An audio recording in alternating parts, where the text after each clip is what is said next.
Assalamualaikum and hello everyone. My name is Ahmad Abdul Muttalib bin Muhammad. Today I will demonstrate my mobile application called Electricity Bill Estimator, which was developed for the ICT 602 mobile technology course. The purpose of this application is to help users estimate their monthly electricity bill based on the electricity unit consumed and the rebate percentage provided.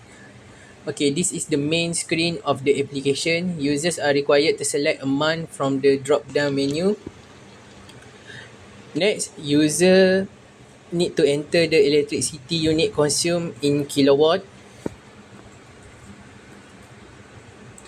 Then user can enter the rebate percentage, which range from 0% to 5%.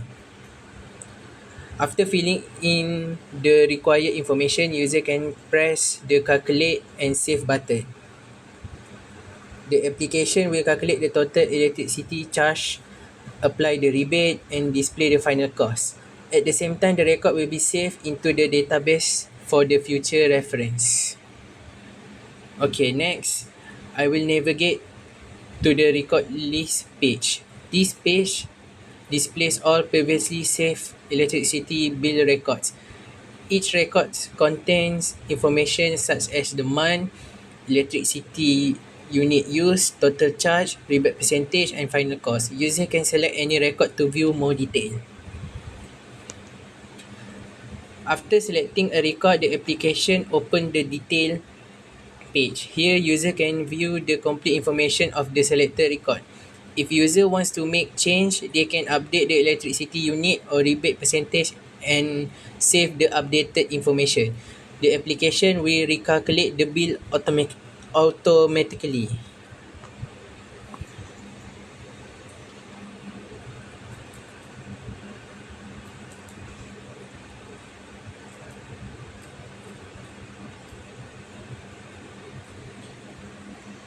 Okay, next I will open the about page. This page contains information about the developer, cost detail and application description. It also provides a link to the project GitHub repository.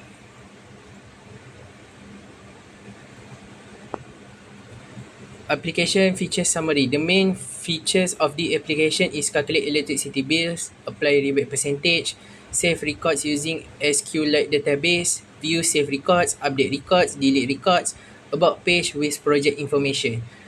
In conclusion, the electricity bill estimator application provides a simple and user-friendly way to estimate monthly electricity and manage billing records.